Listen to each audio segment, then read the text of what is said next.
আসসালামু আলাইকুম। সবাই কেমন আছেন? আশা করি ভালো আছেন। বন্ধুরা আমি নতুন একটা ভিডিও নিয়ে আসলাম। আজকে বানাবো চিকেন ভেজিটেবল স্যুপ। দেখেন বন্ধুরা আমি এগুলা ১ম এ আমি চিকেনগুলাকে ধুয়ে ছোট, ছোট করে পাতলা, পাতলা করে লম্বা, লম্বা করে আঙ্গুলের মতো করে কেটে নিয়েছি।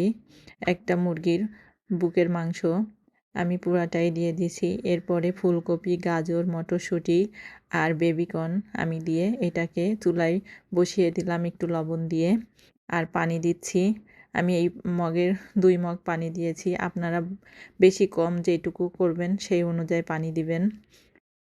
এরপরে আমি যখন সিদ্ধ হয়ে গিয়েছে স্যুপের সবকিছু, তখন আমি কর্নফ্লাওয়ার পানির মধ্যে, ঠান্ডা পানির মধ্যে বা নরমাল পানির মধ্যে গুলিয়ে নিয়ে আমি ছেঁকে দিলাম।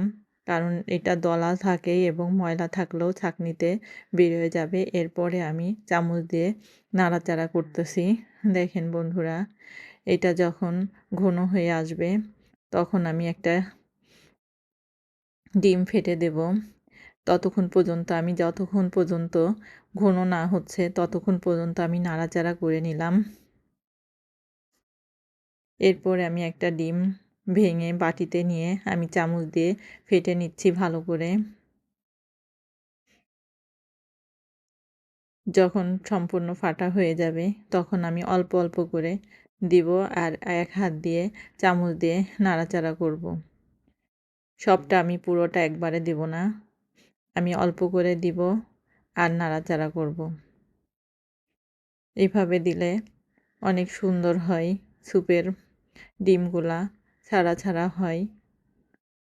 দেখেন বন্ধুরা, যখন ঘন হয়ে আসবে, তখন আমি একটা ম্যাগি মসলা আমি দিয়ে দিব স্যুপের মধ্যে। এটা টেস্টের জন্যে আমি দিয়ে দিয়েছি।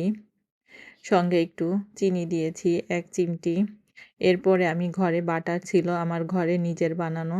সেই বাটারটাকে দিয়ে আমি কড়াইয়ে একটা ২ কুচি ২ টা রসুন কুচি আমি দিয়ে নাড়াচাড়া করতেছি।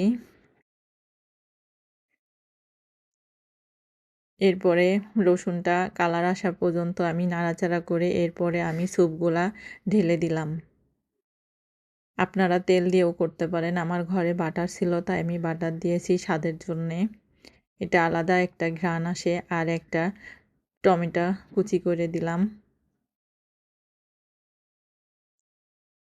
আর ২ টা কাঁচামরিচ আমি ভেঙে দিয়েছিলাম। ওইটা আমি দেখাতে পারিনি।